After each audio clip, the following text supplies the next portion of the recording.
Muy, pero muy buenos días. Muchísimas gracias a todos ustedes, a todos nuestros radioescuchas por sintonizarnos en este domingo familiar.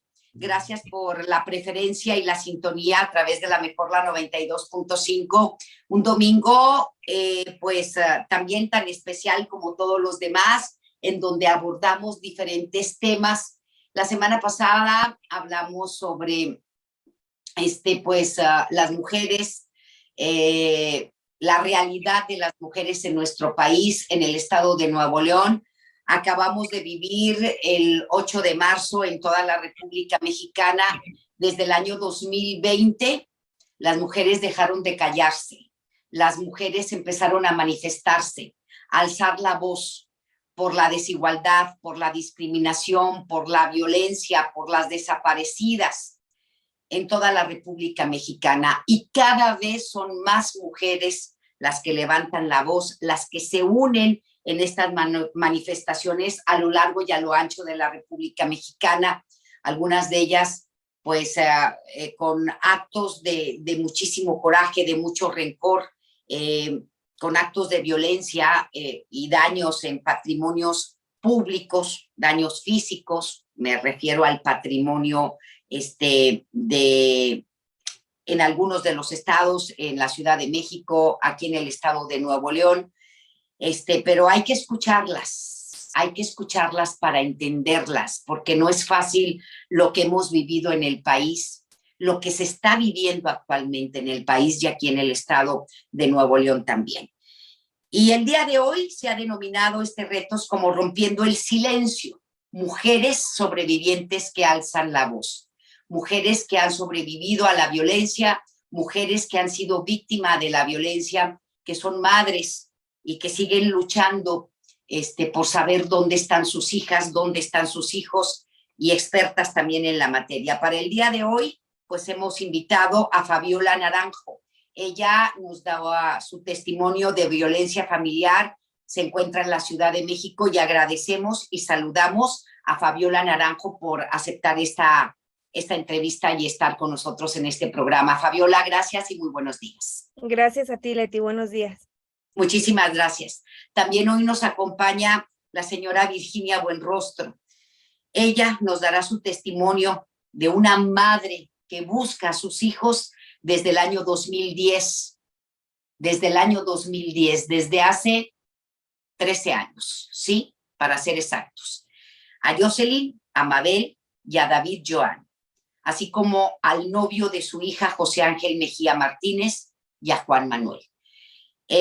Agradecemos a la señora Virginia Buenrostro que su caminar ha sido largo, ha sido difícil, doloroso, y que es lamentable que no se haya hecho justicia 13 años después de la desaparición de sus hijos. Virginia, buenos días y bienvenida.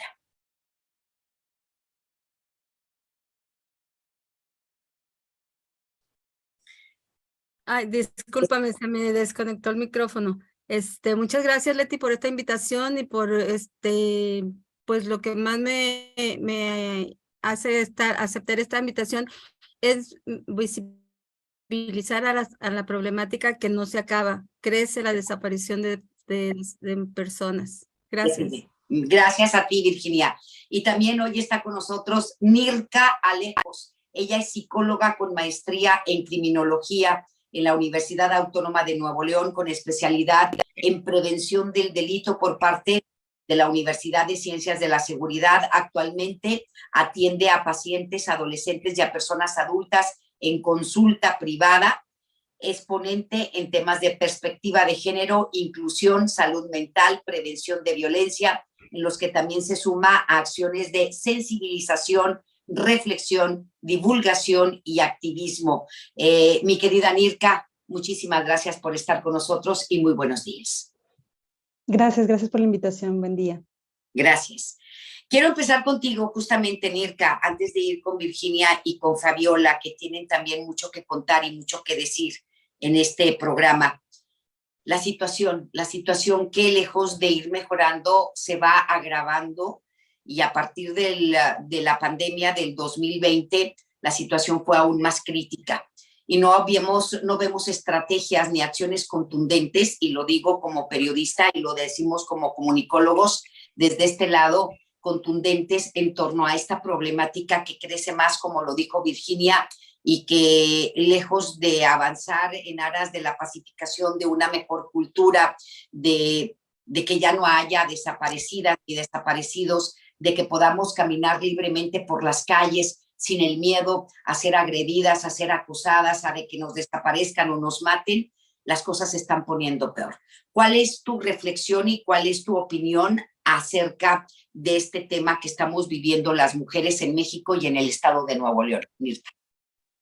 Gracias. Sí, creo que concuerdo en que hay situaciones que todavía quedan invisibilizadas o que creo yo que el fenómeno que podemos ver a nivel social también es que vamos como normalizando, ¿sí? Que hay situaciones de violencia que vamos normalizando, y que simplemente es como decir, ah, bueno, vi otro cartel, ayer me pasó, acudí con mi hija a la marcha del 8 de marzo, y en algunos momentos había fotografías de mujeres desaparecidas, jovencitas desaparecidas, y me preguntaba, ¿no? Como, ¿por qué dice se busca, mamá? ¿Por qué están las fotos? Y la verdad, en un primer momento dije, ¿cómo le explico, no? Que es una situación que cada vez es más recurrente, que cada vez está más notoria para quienes están cerca de víctimas o para quienes son familiares de víctimas o para quienes estamos en el tema y de alguna forma pues accionamos, ¿no? Desde lo que nos es posible.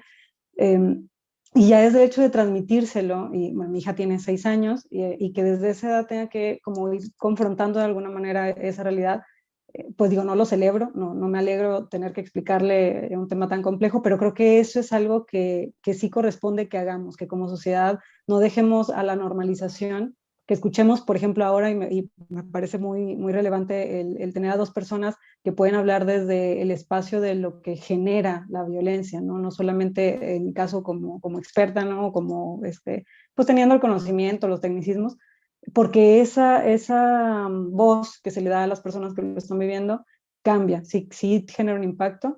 Entonces yo creo que si bien hay estrategias, concuerdo en que no están siendo suficientes, creo que falta darle prioridad.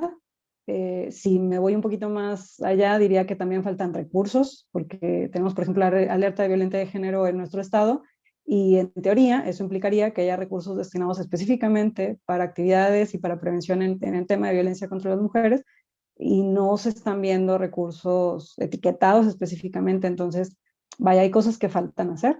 Empezaría, o creo que resaltaría, el que también lo estamos normalizando, y desde ahí, bueno, tendríamos que trabajar para evitarlo y no caer en la desidia y en y así es, ya no se puede cambiar, sino que pues se siga alzando la voz para modificar las cosas.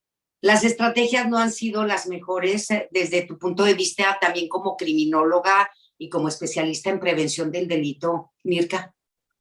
Creo que se ha enfocado mucho en una visión como muy punitivista, que entiendo que para gran parte de la sociedad es relevante, porque hablar de sanciones más altas, más años de cárcel y demás, resuena, ¿no? a la ciudadanía en general, que sabemos desde la criminología que sanciones más altas no previenen la criminalidad. Ahí tenemos el ejemplo de Estados Unidos, que hasta tienen la pena de muerte, ¿no? En gran parte de esos estados, y la criminalidad sigue existiendo, ¿no? Y ahí está, y bueno, tiroteos y demás. Creo que más que sanciones más elevadas, sí deberíamos estarnos enfocando más justamente en la parte preventiva. ¿Qué estrategias de atención tenemos para las víctimas? ¿Qué estrategias de atención tenemos justamente en la parte de, no sé, la educación, por ejemplo, que tanto se habla, pero pues realmente no hay una estrategia concreta? Hablamos de educación, de valores, de las familias, etcétera, pero no hay un mecanismo claro en el cual, por ejemplo, una familia pueda acudir. Hay asociaciones civiles que lo trabajan, hay programas que se han pretendido lanzar y como fortalecer, pero de nuevo, pues, está siendo insuficiente en el sentido de, no sé, programas en los que yo he tenido conocimiento y digo, esta iniciativa está genial, es una propuesta muy buena, y al indagar más o preguntar, oigan, y su dinámica y tal, y a veces son, no sé, 6 personas trabajando en un programa que a lo mejor se espera que impacte, por ejemplo, a toda la población de la zona metropolitana, que somos millones de personas, ahora sí millones de personas, con 6 personas que tengan que abarcar todo eso, es insuficiente. Creo que hay voluntad, creo que hay intenciones, creo que confío en que eso se está moviendo en ese sentido, pero creo que falta concretar y que falta que realmente haya expertas. En el Estado tenemos la realidad es que expertas en el tema que tienen experiencia, que saben de lo que hablan, que tienen preparación y además que aquí sí creo que también hay que puntualizarlo mucho, que es necesario que se tenga una visión feminista, o sea, que realmente se hable desde una perspectiva de género, porque hablar solo de prevención del delito, hay una serie de teorías y, bueno, de autores, autoras y demás que se podrían mencionar, pero al final aquí estamos tratando de ubicar una problemática específica y dicen muchas autoras, sobre todo en España, si no conceptualizamos bien, no politizamos bien. Entonces, si no tenemos conceptos claros y no sabemos a qué estamos atacando o sobre qué queremos trabajar, es como tratar de tirarle al blanco con los ojos vendados. Entonces, falta que también demos espacio a personas expertas, a mujeres sobre todo, porque saben, no solo a veces desde la vivencia, sino desde su preparación, su experiencia, que suelen tener una visión también muy cercana a víctimas, no solamente desde la parte punitivista, que no entiendo que no es como para dejarlo de lado, pero si solo nos quedamos en aumentar sanciones, pues vamos a tener un código penal así de gruesísimo que al final, si no se aplica o si no tenemos estrategias para aplicarlo o para prevenir, la intención no es que solo estemos respondiendo mejor y más a las víctimas que así lo requieren, que eso tendría que ser también prioritario, sino que evitemos que haya más víctimas, porque si nos enfocamos solo en la reacción, siempre vamos a ir un paso más atrás. Y creo que sí hay que voltear más a la prevención, pero de forma más concreta y con especialistas. Demasiada impunidad, además, también, que es la que estamos viviendo en el Estado y en todo el país, ¿no? Demasiada Claro, impunidad. claro. Sí, Demasiada sí, sí, impunidad. sí. En la criminología hay una visión bien clara en eso. Lo que, completando la idea de antes de que mayores sanciones no necesariamente disminuyen la criminalidad, lo que sí se propone, lo que sí se puede respaldar que disminuye es justamente esto, la efectividad de las sanciones. Vaya, a mí no yo como criminal, supongamos que me digan, bueno, mira, te voy a dar 100 años de cárcel si te robas un celular. Y yo digo, pues sí, pero mira, la verdad es que aquí donde vivo, 100 años de cárcel, pero yo le doy la mitad de lo que me cuesta el teléfono al que me va a detener y ya me libro de los 100 años. Pues tú me puedes decir que me vas a dar 1000 años de cárcel, pero si yo sé que eso no es efectivo, que me puedo escapar con facilidad o que tengo una vuelta bien sencilla para escaparme de eso, pues me puedes decir que voy a estar toda una vida. No me va a dar el temor, digamos, esa idea de prevención que en teoría buscamos. Entonces, no son sanciones más altas, es la efectividad, el romper con esta cuestión de impunidad y que las víctimas, ya cuando son víctimas, puedan confiar en que hay un proceso, que hay mecanismos de apoyo, que no se les va a revictimizar, porque también hablemos de la cifra negra, ¿no? Hay un montón de delitos que no se denuncian porque familiares de víctimas o la víctima misma entiende que no va a llegar a nada, justamente en este plano de impunidad. Entonces, sí, hay todo un círculo, hay toda una línea de factores que se encadenan, y bueno, sí, hay mucho, mucho que trabajar. En eso, definitivamente. Mirka, gracias. Me voy con la señora, si me lo permite Fabiola, con la señora Virginia Buenrostro. Ella es de aquí, de Monterrey, y en el año 2010 vivió uno de los capítulos más tristes de su vida. Es una señora que ha luchado constantemente por saber dónde quedó su hija, dónde están sus hijos, que lamentablemente desaparecieron. Y hablando de la impunidad, es un caso que sigue impune. Virginia, te saludo con gusto y pues platicar y recordar un poco la historia de lo que viviste en el 2010, para que lo conozcan nuestros radioescuchas y también tu andar por buscar justicia y sobre todo el paradero de tu hija y de tus hijos. Mira, sí, buenas tardes a todos los que nos escuchan, a ustedes también que están aquí, permitirme pues decirles mi historia sobre la desaparición. Esta pesadilla empezó en noviembre del 2010, que íbamos a ir a un rancho que tenemos en Cadereyta. Toda la familia, pues era el puente del 20 de noviembre, pero por X causa no pudieron ir. Mi esposo y yo fuimos al rancho y pues lamentablemente ahí en el rancho al llegar eran como las 7 y fracción de la tarde. Al llegar prenden todas las luces, se prenden todas las luces del rancho y nos apuntan con unas armas de alto calibre. A mi esposo y a mí esposo lo bajan de la camioneta después de preguntar que qué buscábamos. Y le dijo mi esposo, pues soy el dueño, venimos a descansar. y lo bajaron y le quitaron todo. Entonces, a mí me dejaron en la camioneta, una mujer y un hombre me estaban cuidando, checando todo lo que traíamos en la camioneta. Y de rato, como la hora y media, me bajan de la camioneta, me esposan, uno de los hombres que estaban cuidándome y me dice que nos están investigando porque teníamos cosas robadas, a la cual yo le contesto que es mentira, porque todo lo que teníamos era a base del esfuerzo del trabajo de mi esposo. Entonces, me llevan a otra camioneta, me bajan de la de nosotros y me llevan a otra camioneta Suburban, color arena, y y me dejan ahí en la cajuela. Como 1 hora o 2 horas llevan a mi esposo, lo meten junto conmigo y y nos dice que nos quedemos ahí porque están esperando al comandante para ver qué hacen con nosotros. Entonces pasa como otra hora, 2 horas y nos bajan de la camioneta y nos llevan al patio desde el rancho y nos sientan en una banqueta. Y entonces llega en eso el comandante que estaban esperando. Me empieza a hacer preguntas a mi esposo y y lo empiezan a golpear y que quieren que le responda a lo que ellos están preguntando. Dice, pues es que no tengo nada que contestar, me tienes en tu mano, yo no puedo hacer nada.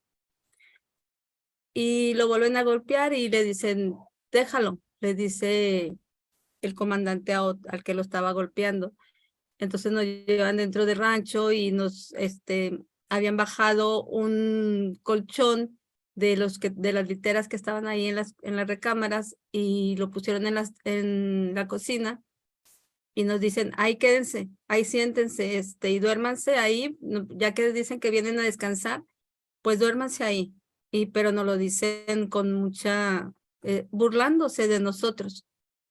Amanece y nos llevan otra vez a las camionetas, pero en esta ocasión a mí me suben a la camioneta en la que estaba y a mi esposo lo suben en otra camioneta Suburban negra. Y entonces arrancamos.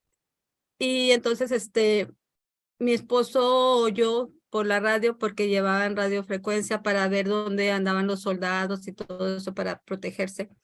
Y nos llevaron primero a repartir despensas a las rancherías porque decían que dándoles despensa, ellos los protegían y les avisaban por dónde andaba la marina, por dónde andaban los soldados, los federales, y terminaron de repartir y agarraron una ruta que llevaba a Terán, que era donde nos iban a matar. Entonces, iban por la carretera y en eso,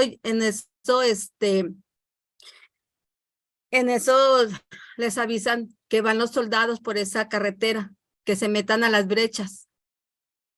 Y se meten ellos a una brecha, con lo cual, para sorpresa de ellos, venía otro contingente de soldados y nos rescatan a nosotros. Se arma la balacera y nos rescatan a mi esposo y a mí.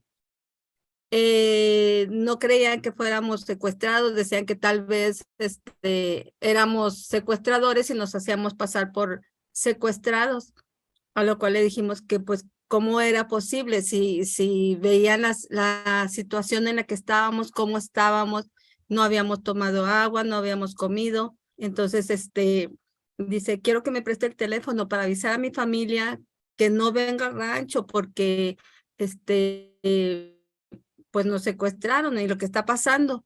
Y los soldados no quisieron que porque era un protocolo no prestar teléfonos cuando los salvaban a las desaparecidos, a las familias secuestradas, y no lo prestaron. Y le dijimos, bueno, vayan al rancho, ahí se quedaron parte de los secuestradores, son del grupo Z porque ellos no lo dijeron. Y pues batallamos mucho para que fueran a ver, y en lo que van, que llegan al rancho, llega el hermano de mi esposo y le dicen, ¿usted qué viene a hacer aquí? Dice, es que soy el hermano del dueño, y no aparecen. Y mi hija, su novio y el empleado vinieron a buscarlos y ya no tenemos comunicaciones con ellos. Y entonces dice, no, pues ya rescatamos a su hermano y a su cuñada. y dice, pues yo creo que se los llevaron los que estaban aquí, que nos dijo su hermano. Regresan con nosotros y yo cuando nos rescatan dije, ya se acabó la pesadilla, pero no. Iniciaba la pesadilla de terror y hasta la fecha estamos viviendo, porque nos dicen los soldados que se habían llevado a mi hija, al novio y al empleado. Nos llevan ese día, era lunes, que fue cuando nos rescataron el 15 de noviembre. Nos llevan a la PGR por sospechosos y hasta el día 17 nos dejan libres. De tanto estarle rogando y yo se me subió el azúcar, me puse mal y ya fue como nos dejaron, después de hacernos unos test psicológicos, fue como nos dejaron salir y pusimos la denuncia de que se habían llevado a mis hijos. Salimos y vamos con los soldados a poner denuncia, que fueran a buscar, no aceptan. Con los marinos tampoco aceptan. El día 18, mi hijo, recibimos la llamada de los secuestradores para pagar y amenazan a mi esposo. Y le dicen, ¿con qué quieres que le dé a alimentar a tu hija? Me quitaste las tarjetas, las cancelaste. Dice, ¿con qué le voy a dar de comer a tu hija? Dice, pero te voy a volver a pescar y vas a ver cómo te va a ir. Entonces mi hijo, al escuchar eso, le dice a mi esposo, papá, yo voy a negociar. Y empieza la negociación y ese día 18 de noviembre queda mi hijo de ir a llevar el dinero que pedían de rescate. Lo llevan, lo citan por Eloy Cavazos en el municipio de Guadalupe y lo van llevando hacia Cadereyta, porque donde fue le dijeron, muévete ahí, no va a ser, vamos a cambiar el punto. Y se lo llevaron hasta la entrada a la carretera libre Cadereyta Allende. Mi hijo le habla a mi esposo porque mi esposo lo iba monitoreando. Y mi hijo le dice, papá, tengo que apagar los teléfonos, me están pidiendo que apague los teléfonos. Pero yo para ese tiempo pienso que ya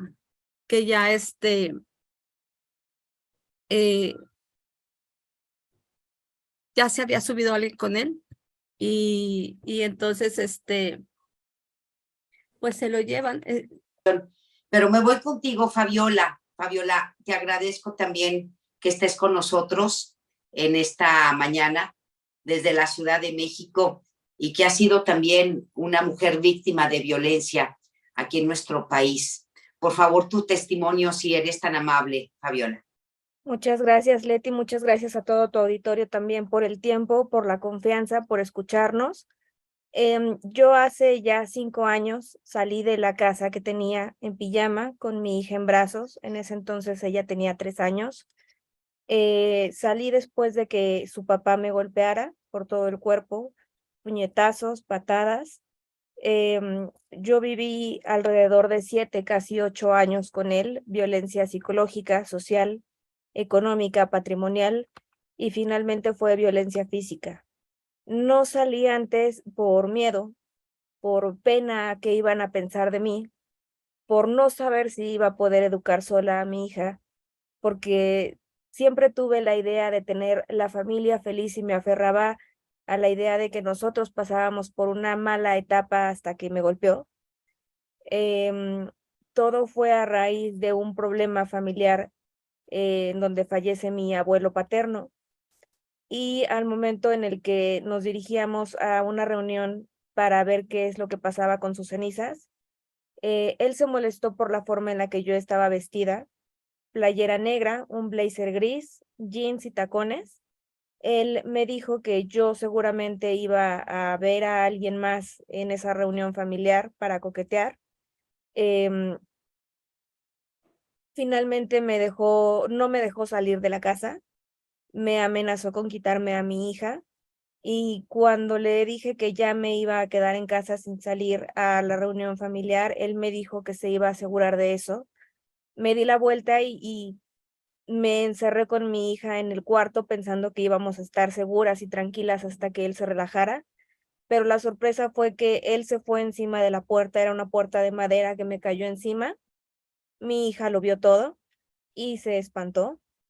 Mi familia nos sacó esa tarde para ir a la reunión familiar y por la noche regresamos porque todas las cosas estaban en casa. Me lo encontré en la sala a oscuras con mi computadora personal en mano, revisando todos mis archivos, celular en mano. Dormía mi hija y una vez que la niña estaba dormida me acerqué a él y le dije que quería separarme porque ya no estaba dispuesta a vivir un mes más con él. Y fue cuando toda la golpiza vino sobre mí, se me vino encima a patadas, a golpes, me golpeó en la cabeza, tengo secuelas de esos golpes, actualmente padezco insomnio en un grado severo y fue porque me causó alteraciones en los neurotransmisores de la cabeza. Wow. La noche en que él me golpeó, acudí al Ministerio Público para denunciarlo, pero mi sorpresa fue que él estaba ahí ya levantando una denuncia en mi contra, porque tenía dos rasguños que dejé en el forcejeo, uno en la mejilla y uno en el cuello. Yo tenía todo el cuerpo golpeado. La médico legista me dio un pase al Hospital de Ortopedia en Calzada de las Bombas en la Ciudad de México, en donde me atendieron hasta la tarde del día siguiente porque no había médicos especialistas. Y al regresar con el Ministerio Público, ya con un parte médico en el que certificaban todos los golpes, el MP me intimidó y me dijo que pensara si es que en verdad yo quería declarar, porque 7 de cada 10 mujeres que denunciaban eran víctimas de un feminicidio, porque su pareja se enteraba de que los habían denunciado por violencia.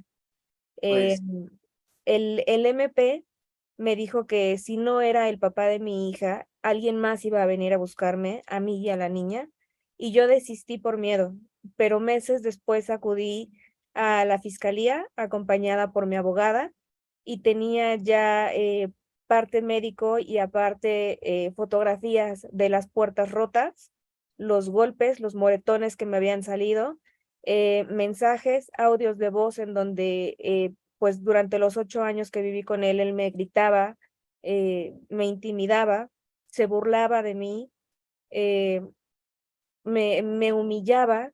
Había ocasiones en las que él se iba de la casa y se llevaba mis llaves, me dejaba encerrada y yo generé un estrés a tener las puertas cerradas en casa.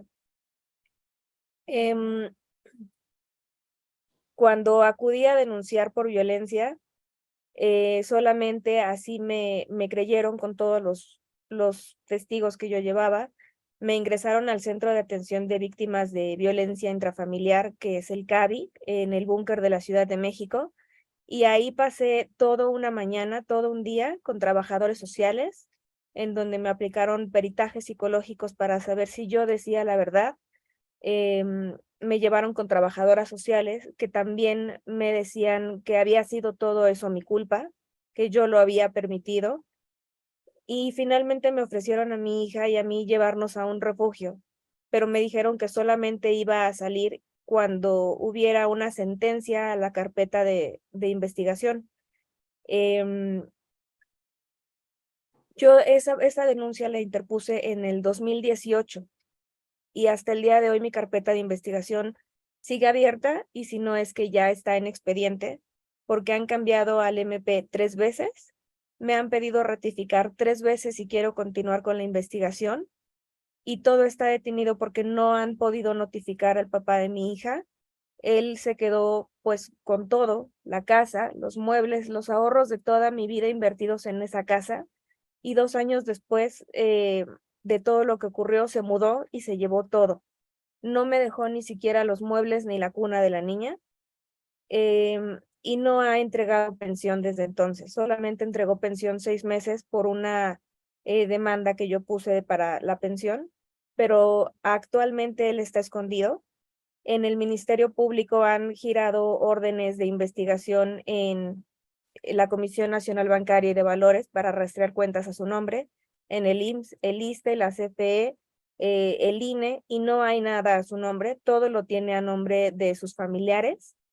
No saben dónde encontrarlo, a pesar de que yo ya he dado su teléfono, su dirección registrada ante el SAT, el nombre de sus familiares, su RFC, acta de nacimiento, copia de la licencia de conducir. Yo perdí mi casa, mis muebles, los papeles, libros, ropa, y te puedo decir que después de 4 años, casi 5 de terapia, estoy empezando a hablar de lo que pasé, porque mucha gente te dice, eso es lo que yo viví, eso también yo lo aguanté, y eso es lo que genera que muchas mujeres sigamos con este problema de violencia. Y el día de hoy yo comparto mi historia, no porque quiera ser valiente, sino porque tengo una hija y no quiero que ella viva lo mismo. Hoy estoy consciente de que nada justifica la violencia. No se trata, ni se trató de una mala racha, de una broma o la consecuencia de que este hombre estuviera enojado. Existe un violentómetro en todo el país que genera el INMujeres, y en ese violentómetro yo llegué al número 24 de 27 o 30 números y pude salir. Sí hay salida, y yo invito a otras mujeres que están en esta situación, que no hablan por miedo y por pena, a que reconozcan, a que hablen, a que denuncien. Yo lo hice no porque quiera ser visible y porque quiera hacerme conocida en medios de comunicación, sino porque quiero ser libre, vivir tranquila y estar feliz por mí y por mi hija. Muchísimas gracias, Fabiola. Gracias por este valor y también por este testimonio que estoy cierta que a muchas mujeres les va a ayudar a reflexionar sobre su vida y lo que están viviendo, y como dices tú, por pena y por miedo se quedan calladas. Pero lo más triste también de todo esto, a pesar de lo que viviste, de las agresiones psicológicas, patrimoniales, económicas, físicas que viviste, la revictimización, ¿sí?, por parte de las autoridades, porque no es concebible ni puede ser permisible ya. Por eso tanto enfado, tanto enojo por parte de las mujeres en todo el país, porque no tenemos, lamentablemente, yo creo que en ningún lugar de la República Mexicana, agentes del Ministerio Público, hombres y mujeres, que sean empáticos con esta situación y que siguen revictimizando a las víctimas de la violencia, como tú, Fabiola, y como tantas mujeres. Y nos ha pasado, son muchísimas historias de horror, y lo tengo que decir así, lo digo fuerte, de horror que se vive frente a las agencias del Ministerio Público. Nirka, esta es una problemática muy grave que hemos señalado los medios de comunicación durante muchísimo tiempo y que lamentablemente no vemos que se actúe en consecuencia. Hay institutos y hay secretarías, en el caso del Estado de Nuevo León, para la mujer y de casa, la mujer capacitan, porque presumen mucho eso, que capacitan a todos los entes públicos que existen, a funcionarios públicos, a las fiscalías, a los miembros de los ministerios públicos, para ser más empáticos y para evitar la revictimización de estos casos, pero nos hemos dado cuenta que esto es pura palabrería, son mentiras, o a los que les dan capacitación no entienden o no tienen a la gente certificada y capacitada para atender estos casos. ¿Qué es lo que pasa realmente desde tu punto de vista, Nirka? Sí, concuerdo en que ahí también nos falta una brecha importante a trabajar. Yo considero que, y en mi experiencia también como formadora, ¿no?, que me ha tocado, por ejemplo, esta parte de capacitaciones. En un momento incluso colaboré con la Policía Federal, se hacían conferencias, ponencias y talleres y mesas de diálogo y demás. El tema, creo yo, es que vuelve a estar el punto de la voluntad, ¿no? El hecho de decir, mira, es que van a dar una conferencia de género, que de violencia, que de tal. no, pues manda los que estén disponibles, ¿no? Y es como, no, es que esto tiene que ser prioridad uno, porque de ahí se traslada a que un policía o una policía que atiende a una víctima, como fue el caso de la compañera que cuenta, y que efectivamente concuerdo, hay historias de horror tremendas. A mí como terapeuta me ha tocado estar al lado de quien atiende a una víctima que fue revictimizada, en algún momento incluso mujeres que he sido yo quien hace el enlace con otras instancias o con asociaciones civiles para ayudarles a generar ya sea el inicio de una denuncia o directamente contactarlas con algún refugio que les pueda brindar seguridad en un momento en el que están en una situación crítica, justamente porque no hay desde las autoridades esta intención, ¿no? O esta sensibilización para contener a la víctima en el momento más crítico. Viéndolo de dentro, sé que hay personas que tienen sensibilización, que tienen capacitación y que pueden responder de otras formas a esto. Lo cierto es que en la cantidad o en la brecha de personal que hay, que tiene la especialización o la certificación, o que se les impulsa a decir, a ver, es que tú policía, o tú primer respondiente, o tú del 911, o tú persona que tienes la potencialidad de atender a una víctima, tienes que saber a este tema. O sea, tienes que saber cómo sí responder a la víctima o cómo no responder a la víctima. Criterios tan básicos como no amenazarle, o sea, como le pasó a la compañera, ¿no? Como esta amenaza de decir, en lugar de darte contención, darte certeza de la seguridad que podemos darte o del respaldo o de los procesos que vamos a llevar a cabo, al revés, te amenazamos y es como mejor no lo hagas. O sea que, pues entonces, ¿dónde está el trabajo que estamos haciendo, no? Y sí concordaría en que, por un lado, es darle prioridad, porque el enviar a personal que no está ocupado o que no está en operación, que no, esa es la gente que debería estar capacitándose. Y por otro lado, a quién llevamos, a quién ponemos para las capacitaciones.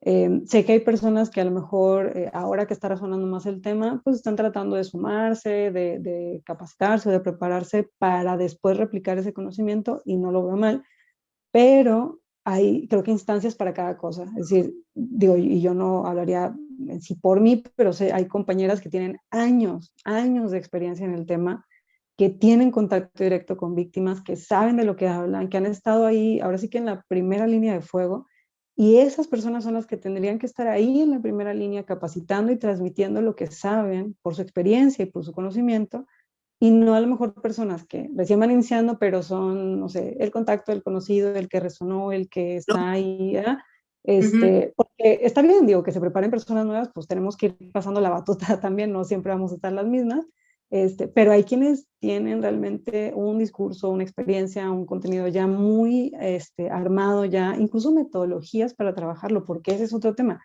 Yo puedo saberle al tema, ¿no? Tener la teoría, pero si no se los puedo transmitir a las personas que van a escuchar, porque, no sé, a lo mejor yo me pongo a leerles conceptos y conceptos y conceptos, pues al final la persona que le atiende a lo mejor sabe el concepto de revictimización porque se lo leyó y al final le pusieron un examen y qué sé yo, pero y luego cómo lo transmite, qué significación sabe que tiene o qué impacto sabe que puede tener una víctima.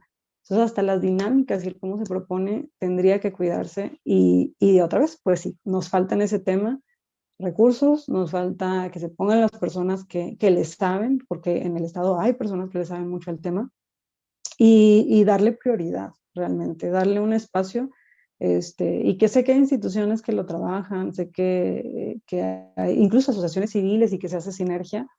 Hay esfuerzos que yo, la verdad es que viéndolo también desde adentro, sí considero que pueden ser valiosas y que pueden marcar una diferencia, pero sigue faltando ese punto de priorizar y de tomarlo en serio, o sea, por ejemplo, con personas especializadas, espacios que lo vuelvan algo obligatorio. Hasta hace unos años, la materia de perspectiva de género no era obligatoria para el personal que se forma como policía. Hasta hace un par de años, hablo que serán unos 5 o 6 años, quizá un par de años más que eso, sí ya está dentro del plan rector que debe cursar toda persona que se forma como policía. Y aún así nos quedamos cortos, porque es una materia dentro de las muchas que ven, que sí es mucho material que se tiene que ver, pero recién se incluye, o sea, vamos como que a pasitos y está bueno señalar cuando uno avanza, pero también no perder de vista que nos falta y que tenemos que darle más prioridad, más espacio y sobre todo escuchar víctimas, porque de nuevo, si nos quedamos solo con la parte académica, que otra vez sí considero muy valiosa, nos estamos viendo una partecita. Entonces, no, hay que escucharnos a las víctimas, en qué fallamos, en qué nos falta o qué cosas, a lo mejor se están dando miles de cursos, pero no están llegando a lo que queremos, entonces no es por ahí. Creo que hemos puesto el dedo en la llaga, sobre todo los medios de comunicación, y hemos insistido mucho en esto y no vemos avances, a pesar de que aquí en el estado de Nuevo León, y lo he dicho varias veces, hay 3 dependencias, prácticamente 3, dedicadas a este tema, pero no vemos estrategias contundentes, a pesar del discurso del gobernador y de los resto de los entes. Está la Secretaría de Igualdad e Inclusión, ¿sí? En donde también se ve el tema de perspectiva de género. Está la Secretaría de la Mujer, mi querida Nirka, y está el Instituto Estatal de la Mujer. 3 dependencias y de las 3 no se hace una y no avanzamos, seguimos igual. Tú también fuiste víctima de acoso. ¿Sigues, tu caso quedó impune o fue resuelto? Porque pues vemos 2 casos, en el caso de la señora Virginia Buenrostro, que tiene 13 años, en total impunidad su caso de la desaparición de sus hijos y de su hija, de su hijo y de su yerno, así como del empleado del rancho, el caso de impunidad que vivió Fabiola y que está viviendo Fabiola desde hace 5 años en la Ciudad de México. Y en tu caso, ¿también ha habido impunidad o fue resuelto o no se ha resuelto nada porque sufriste acoso? No, también quedó, digamos, en la nada y ahí fue más decisión, bueno, pondría quizá entre comillas decisión, en mi caso el no seguir ningún proceso en vías judiciales, en vía penal, porque al ser acoso dentro de un espacio público, pues son cosas que hoy en día he escuchado de otras compañeras que siguen la situación, ¿no? Que presentan su denuncia, que en ese momento llaman al personal, no sé, por ejemplo, en el metro, en el camión, detienen y hacen algo. Y me parece que es importante también alzar la voz en ese tema, porque otra vez ahí está la parte de normalización. Uno asume que, nada, pues es que nada más te gritaron algo, o nada más te siguieron unas calles, y no, pasa mucho más que eso.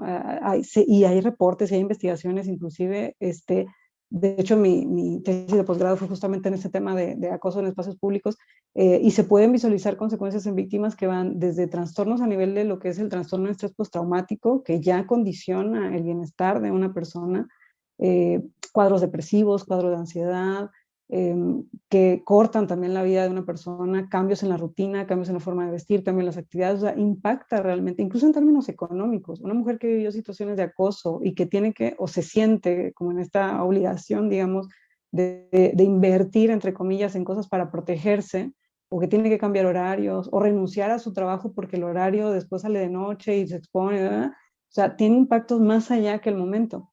En mi caso, la verdad, yo decidí no hacer algo. Sí, en lo inmediato tomé medidas de las que estaban a mi alcance, por una persona que estuvo medio como en la serie esta de You, que está en Netflix, que tanto se puso de moda, del chavo que stalkea y sigue ahí una chica. Fue un jovencito, digo, yo también estaba joven, estaba en la facultad en ese momento, era estudiante, me movía mucho en el metro, en el transporte público, me siguió por varias, coincidimos en el metro, en una estación del centro de Monterrey. Yo entré a una clase, me lo topé cuando salí de esa clase, me trasladé hasta donde vivía, que era en la zona de la Facultad de Psicología, en la parte de la estación de Metro Hospital. Durante todo ese trayecto, pues coincidimos, ¿no? Yo dije, pues tal vez estudie ahí también, no sé. Fui de ese momento a un gimnasio que estaba antes ahí cerca en la plaza esta comercial, Plaza Real. Estuve como 2 horas ahí en el gimnasio, salí y todavía estaba ese chico afuera esperándome y se me acerca a hablarme y a decirme pues que yo estaba muy bonita y que qué bueno que yo leía, porque pues en el metro yo iba leyendo y ahí como que sus elogios y todo. Pero de verdad que mi primera impresión, o sea, mi primera reacción fue miedo. Yo dije, ¿cómo es que este sujeto que no conozco, que en mi vida había visto, o que yo creía haber visto, no sé si desde antes a lo mejor él me había coincidido porque eran rutas que yo normalmente seguía? Bueno, total, yo nada más fue como que, pues sí, muchas gracias, estoy ocupada, me voy a ver con una persona, le mentí como para, ¿no? Me metí al centro comercial que está ahí, es un H&M que está ahí sí, un centro, supermercado. Le dije al guardia que estaba en la entrada que a ese chico yo no lo conocía y que iba a entrar y me iba a despistar, pero que si lo veía que se quedaba ahí, me avisara cuando yo saliera. Y el chavo se metió después, yo traté de, bueno, total fue un rollo para no hacer el cuento largo, estuvo ahí como que siguiéndome por un rato en el supermercado. Yo era estudiante, era foránea, de ahí me iba a ir a mi casa caminando, pues no, tuve que pedirle a una compañera Claro, que fuera conmigo al supermercado, tomamos un taxi, aunque era cosa de 5 de nada. minutos caminando, pero, y bueno, ahí quedó. Me crucé varias veces más con este chico en la zona en la que yo vivía y sí, fue una situación en la que por momentos yo decía, me lo voy a topar y a lo mejor nada más es alguien que me quiere invitar a salir, pero ¿y si no? ¿Y si sí y Qué si me miedo. sigue o sabe dónde vivo? O sea, sí fue una situación otra vez viéndola de fuera uno dice, ay, o sea, ni te hizo nada. Sí, pero eran días en los que yo pedía ir acompañada a mi casa y vivía a una cuadra de la facultad y yo no me iba sola. Eran días en los que yo iba viendo por detrás de mí a ver quién me seguía o quién no me seguía. Y bueno, sí, es una situación que no resulta agradable y que a nivel emocional, psicológico tiene consecuencias.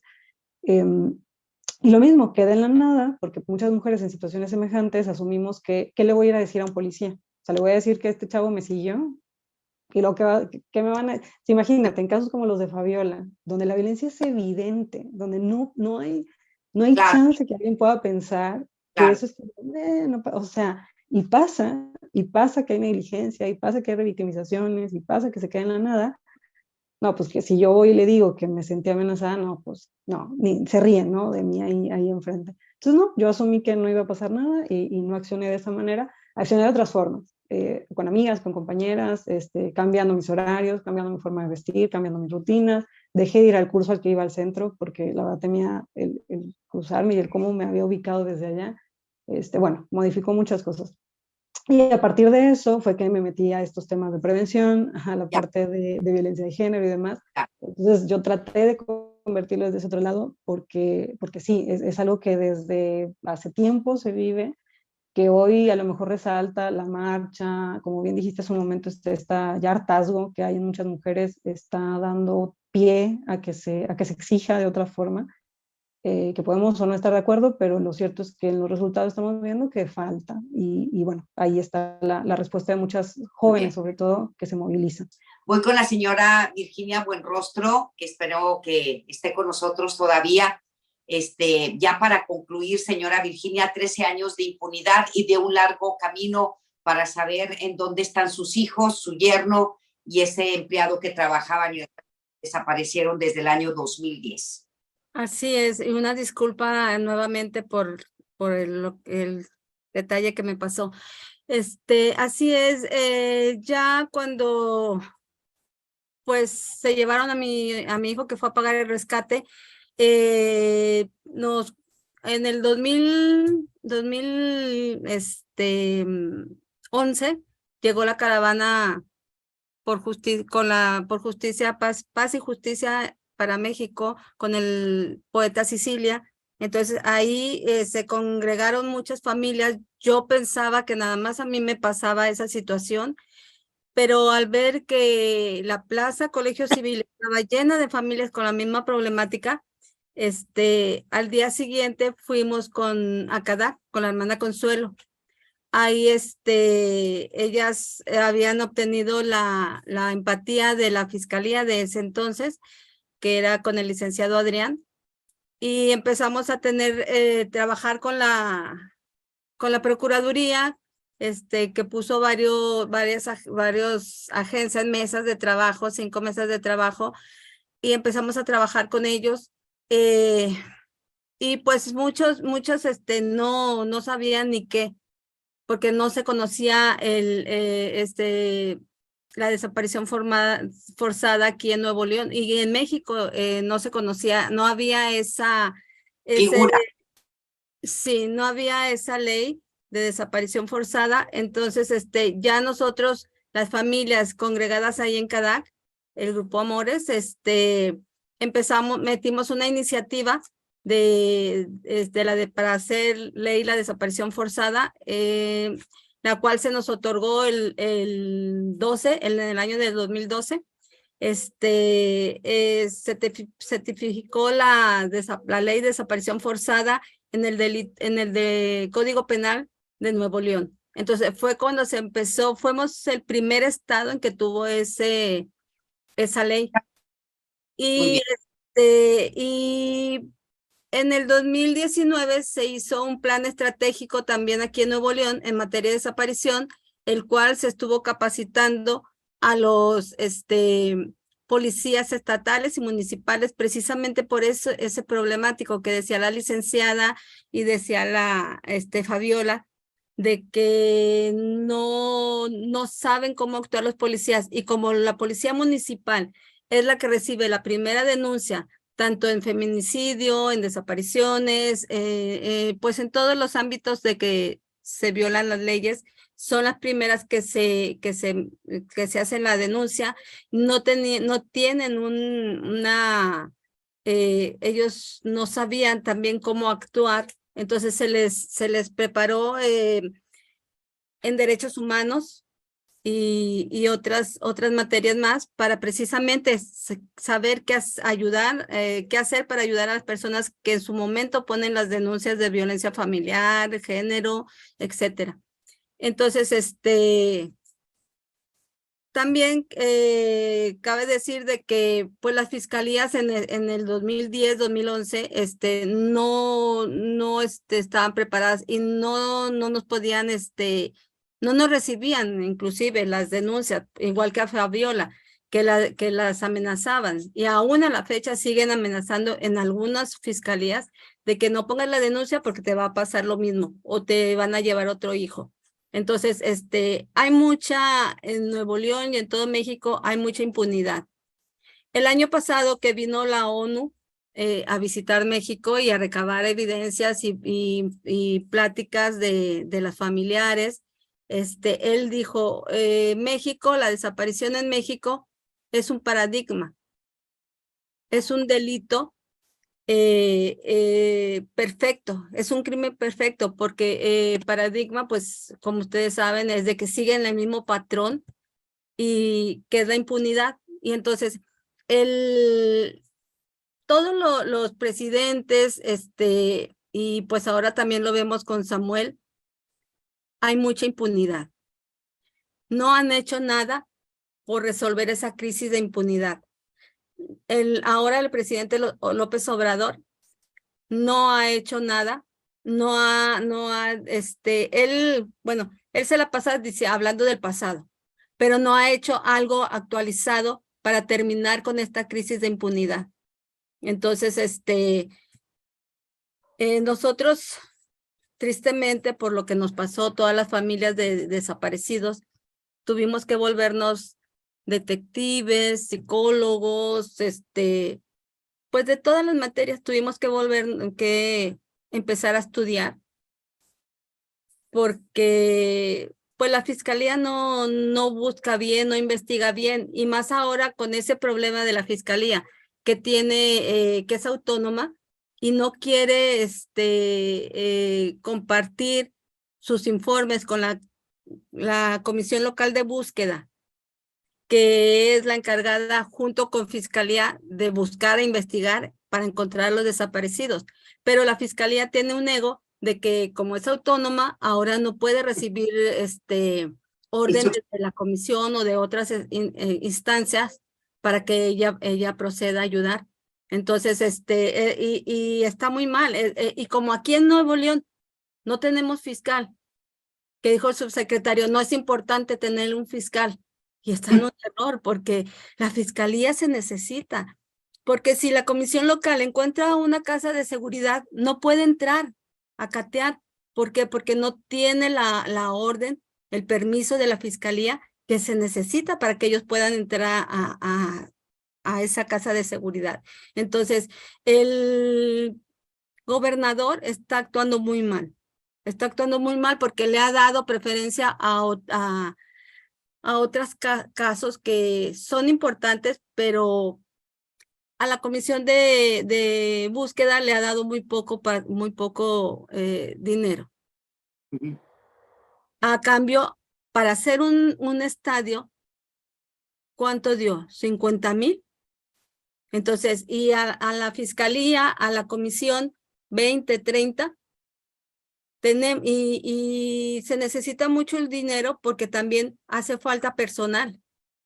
Hay veces que también van compañeras a ver a ver cómo va su caso y piden copias y dicen, no tenemos papel, no tenemos tinta. Entonces, no hay personal para seguir las búsquedas, porque antes, en el 2010, 11, cada agencia tenía 5 ministeriales para buscar. Y ahora, en la actualidad, hay 5 investigadores para las 5 agencias de investigación de los desaparecidos. O sea, en Monterrey hay más de 6,000 personas desaparecidas oficialmente, más faltan las que no denuncian por miedo, o cansancio, que dicen, ¿para qué voy? A mí me ha tocado que me dicen familiares, no, ¿a qué voy si no me van a hacer caso? Mejor hay que lo que Dios quiera, porque eso no debe de ser. Definitivamente. Pues, señora Virginia, muchísimas gracias. Quiero agradecer a estas 3 mujeronas que hoy nos acompañaron, a Fabiola Naranjo. Gracias, Fabiola, por tu testimonio, que es cierta que muchas mujeres te van a escuchar, van a ser empáticas contigo para que no se repita en la historia, para no normalizar la violencia, para denunciar, para salir a tiempo del abuso. Muchísimas gracias por tu valentía.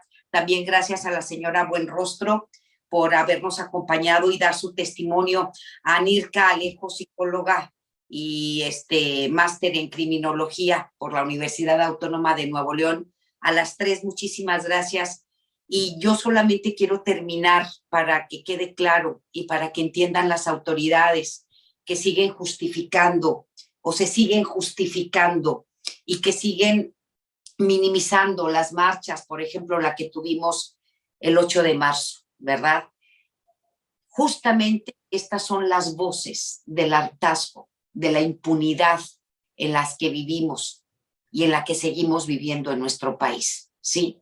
Por eso esas marchas, por eso la violencia, por eso las pintas, por eso las quemas, por eso pues las manifestaciones. Que no les sorprenda, señores, que la manifestación del próximo año sea aún más grande y más fuerte. ¿Por qué?